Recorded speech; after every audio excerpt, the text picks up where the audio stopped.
90,000 تنخواہ لینے والا افسر جب 8,000 مہینہ کمانے والے کسی مزدور سے رشوت مانگتا ہے نا، اس وقت انسانیت کا جنازہ نکل جاتا ہے اور ظالم کچھ تو رحم کر لیتا اس غریب کی غربت پہ۔ وہ غریب بوڑھا باپ جو کڑکتی دھوپ میں تتی ریت کے اوپر بوڑھی کمر پہ بوریاں لاد لاد کے دن رات ایک کر کے اوور ٹائم لگا رہا ہے، 6 بچوں کے لیے روزی روٹی کا بندوبست کر رہا ہے، او نادان او ظالم، ایسے غریب مزدور سے رشوت مانگتے ہوئے تجھے شرم نہ آئی؟ تیرے پاؤں سے زمین نہ ہلی؟ اللہ کے قہر سے نہ ڈرا؟ اللہ کے عذاب سے نہ ڈرا؟ مرنے کے بعد اس رب کو کیا منہ دکھائے گا جس رب نے تجھے حضرت انسان بنا کر دنیا میں بھیجا تھا؟ اے مرنے کے بعد کالی شکل لے کے اس کے سامنے تجھے شرم نہیں آئے گی؟ جس رب نے تجھے خوبصورت شکل دے کر دنیا میں بھیجا، کالی شکل لے کے اس مالک کا سامنا کرتے ہوئے تجھے شرم نہیں آئے گی؟ صاحب، نماز کی بہت بڑی فضیلت ہے، نماز پڑھنے سے بہت زیادہ ثواب ملتا ہے، نمازی کو اللہ تعالیٰ بہت بڑا مقام دیتا ہے۔ روزہ رکھنے کی بہت بڑی فضیلت ہے، روزے دار کو اللہ تعالیٰ بہت بڑا مقام دیتا ہے۔ جتنی بھی عبادات ہیں، نماز، روزہ، حج، زکوٰۃ، تہجد، اللہ تعالیٰ بہت بڑا مقام دیتا ہے، بہت بڑا مرتبہ دیتا ہے، مگر سنو، عبادت اس مقام تک نہیں پہنچاتی، نماز اس مقام تک نہیں پہنچاتی، روزہ اس مقام تک نہیں پہنچاتی، حج، زکوٰۃ، تہجد اس مقام تک نہیں پہنچاتی جہاں غریب کی خدمت پہنچاتی۔ عبادت اس مقام تک نہیں پہنچاتی۔ حضرت سیدنا علی المرتضیٰ شیر خدا کرم اللہ وجہ الکریم نے فرمایا تھا، فرمایا اگر کوئی بھوکا روٹی چرائے، روٹی چوری کرے، بھوکا شخص جو 3 دن کا بھوکا تھا روٹی چوری کرنے پر مجبور ہو گیا، اگر وہ ایک روٹی چوری کرے تو چور کے ہاتھ کاٹ دینے سے کہیں زیادہ بہتر ہے وقت کے حکمران کے ہاتھ کاٹے جائے۔ ایسے چور کے ہاتھ کاٹنے سے کہیں زیادہ بہتر ہے وقت کے بادشاہ کے ہاتھ کاٹے جائے۔ یہاں پر جو میری مائیں بہنیں بیٹیاں میری آواز سن رہی ہیں، ان کے آگے میں چھوٹی سی گزارش رکھوں گا، گزارش کروں گا، اے اسلام کی مقدس شہزادی، جب تم کسی شادی کی تقریب سے ہو کر گھر آیا کرو تو اپنے بوڑھے باپ کو، مزدور باپ کو، غریب باپ کو یہ مت کہا کرو کہ فلاں شخص نے اپنی بیٹی کو 10 تولے زیور دیے، 10 تولے سونا دیا۔ جب تم کسی شادی کی تقریب سے گھر آیا کرو نا تو اپنے بوڑھے باپ کو یہ مت کہا کرو کہ فلاں شخص نے اپنی بیٹی کو جہیز کے لیے 10 تولے زیور دیے، 2 ٹرک جہیز کے دیے، سامان کے دیے۔ تمہارے منہ پر تو باپ کہہ دیتا ہے اس نے اچھا کیا، تمہارے سامنے تو بوڑھا باپ، مزدور باپ، غریب باپ کہہ دیتا ہے اس نے اچھا کیا، لیکن رات کو جب سوتا ہے نا، رات کا جب دوسرا پہر آتا ہے، جب گھر کے تمام لوگ سو جاتے ہیں، اس وقت اس غریب بوڑھے باپ کی آنکھیں رو رہی ہوتی ہیں۔ بیٹی کا جملہ باپ کو سونے نہیں دیتا، بیٹی کی یہ خواہش، کاش جس طرح اس مالدار باپ نے بیٹی کو 10 تولے زیور دیے، 2 ٹرک جہیز کے دیے، کاش کہ میرا باپ بھی مجھے 10 تولے زیور دیتا، 2 ٹرک جہیز کے دیتا۔ بیٹی کی وہ خواہش باپ کی نیند حرام کر دیتی، بیٹی کا یہ جملہ باپ کی نیند حرام کر دیتا ہے۔ پھر ساری رات باپ کی روتے ہوئے گزرتی ہے، آنکھوں سے نیر بہاتے ہوئے گزرتی ہے، آنسو بہاتے ہوئے گزرتی ہے۔ بیٹی کی یہ بات سن کر باپ رو رو کے اللہ کے سامنے شکوہ کرنے پر مجبور ہو جاتا ہے، رو کر کہتا ہے، شکوہ کرتا ہے، مالک، بیٹی کو جہیز کے طور پر 10 تولے زیور دینے والے شخص نے کون سا ایسا کمال دکھایا تھا؟ جہیز کے طور پر 2 ٹرک سامان کے دینے والے شخص نے، باپ نے کون سی ایسی نیکی کی تھی، کون سی ایسی خوبی کر دکھائی تھی کہ تو نے اسے مالا مال کر دیا؟ مالک، میں نے تیرا کیا بگاڑا تھا کہ تو نے مجھے اتنا بھی نہ دیا کہ میں اپنی رخصت ہونے والی بیٹی کو ایک 4 پئی تو دے سکوں، رخصت ہونے والی بیٹی کو ایک 4 پئی تو دے سکوں؟ میرے اندر اتنی ہمت نہیں، میرے اندر اتنی طاقت نہیں، میں تو غریب ہوں۔ وہ بڑا باپ جو کڑکتی دھوپ میں تتی ریت کے اوپر کھڑے، بوڑھی کمر پہ بوریاں لاد لاد کے دن رات ایک کر کے 1000 روپے شام کو کما کے آتا ہے، بچوں کے لیے روٹی کا بندوبست کرے یا بیٹی کو جہیز دے۔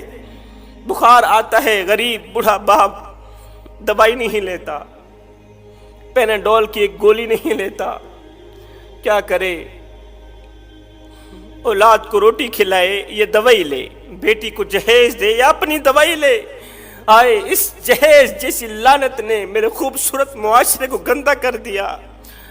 آپ دیکھتے نہیں ہیں ہمارے معاشرے میں جب کسی کی بیٹی کی شادی ہوتی ہے تو بیٹی والے بیٹی کا جہیز 4 پہیوں پہ بچھا دیتے ہیں، پھر محلے میں آواز لگاتے ہیں دوسری بچیوں کو، دوسری عورتوں کو، بچیوں آؤ ہماری بچی کا جہیز دیکھ لو۔ آپ دیکھتے نہیں ہیں ہمارے گاؤں میں یہ رواج ہے، جب گاؤں کی کسی بیٹی کی شادی ہوتی ہے تو اس کے جہیز کو 4 پہیوں پہ بچھایا جاتا ہے، 4 پہیوں پہ بچھا کے دوسری بچیوں کو آواز دی جاتی ہے، بچیوں آؤ ہماری بچی کا جہیز دیکھ لو، بچیوں آؤ ہماری بچی کا جہیز دیکھ لو۔ میں نے کہا نادانو، تم نے جہیز دیا تو اپنی بیٹی کو، لیکن یہ کسی کو بھی خیال نہ آیا کہ جو بچیاں تمہاری بچی کا جہیز دیکھنے آئی ہیں، جو بچیاں تیری بیٹی کا جہیز دیکھنے آئی ہیں، ان بچیوں میں سے لاوارث بچی بھی موجود ہے، ان بچیوں میں سے یتیم بچی بھی موجود ہے،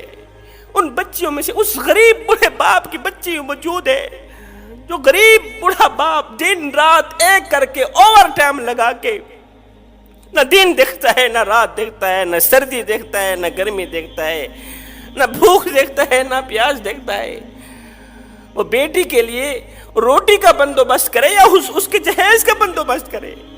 خدا را کچھ تو رحم کرو، کریم آقا کی غریب امت کو جینے دو۔ وہ غریب جس کو میرے کریم نبی نے فرمایا تھا، او میرے غریب میری امت میں سر اٹھا اٹھا کے چلنا، غریب میری امت میں سر اٹھا اٹھا کے چلنا ہے۔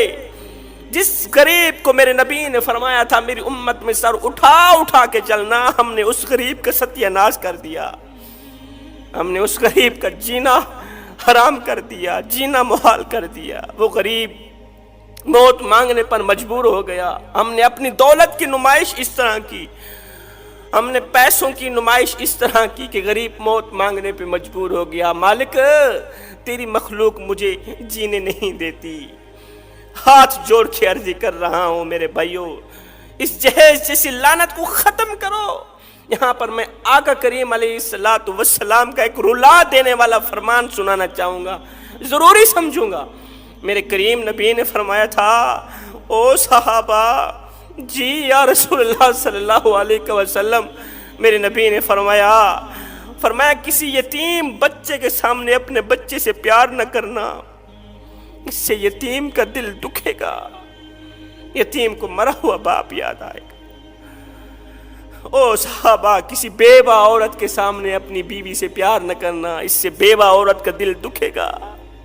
فرمایا او صحابہ کسی غریب انسان کے سامنے اپنی دولت کی نمائش نہ کرنا، اس سے غریب کا دل دکھے گا، غریب اللہ کے سامنے شکوہ کرنے پہ مجبور ہو جائے گا۔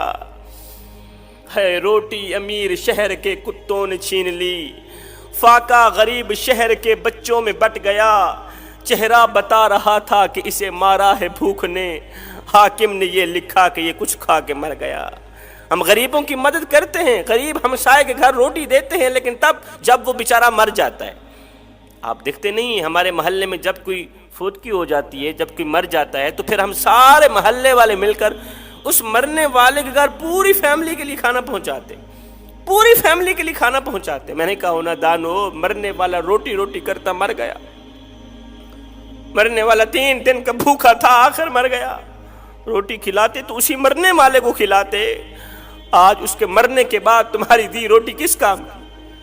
کسی عورت نے کہا حضرت کوئی ایسا وظیفہ ہے جس کے پڑھنے سے اللہ تعالیٰ جلد از جلد سنبھال لے، کوئی ایسا وظیفہ بتاؤ کہ اللہ تعالیٰ مجھے موت دے دے۔ میں نے کہا بہن یہ کیا کر رہی ہے؟ اس نے کہا آج سے 6 ماہ پہلے میرے شوہر کا انتقال ہوا، میرا شوہر فوت ہو گیا، عزیز و اقارب نے میری کوئی مدد نہ کی، عزیز و اقارب کی ہماری مدد نہ کرنے کی وجہ سے، غربت کی وجہ سے بالٹی دی، اس بالٹی کے اندر چنے اور چھولے بنا کر ڈال دی، بیٹا جاؤ فلاں سکول کے سامنے، شہر کے فلاں سکول کے گیٹ کے سامنے چھوٹی سی دکان لگا لو، شام کو جتنا کچھ کمانا اپنی 2 ننھی بہنوں کے لیے اور ماں کے لیے روٹی پانی لے کر آنا، بازار سے ہوٹل سے روٹی خرید کے آنا۔ زندگی کا نظام چل رہا تھا، وقت گزر رہا تھا۔ کل کی بات ہے، میرا 8 سالہ سربراہ چنے چھولے بیچنے کے بعد 200-400 روپے جیب میں ڈالے ہوٹل کی طرف جا رہا تھا، ہمارے لیے روٹی خریدنے کے لیے، کھانا لینے کے لیے ہوٹل کی طرف جا رہا تھا۔ راستے میں سے موٹر سائیکل پر 2 آدمی آئے، انہوں نے میرے ننھے سربراہ کو 2-4 تھپڑ بھی لگا دیے اور 200-400 روپے بھی لے لیے۔ میرے ننھے سربراہ کی کل جمع پونجی لے کر بھاگ گئے۔ اس نے چاہا کہ میں بھیک مانگ کے اپنی 2 بہنوں کے لیے کھانا لے کر گھر جاؤں، لیکن اسے باپ کا سبق یاد آ گیا۔ باپ نے کہا بیٹے ہم سید لوگ ہیں، بھوکے مر جانا لیکن کسی سے صدقہ نہ لینا، بھوکے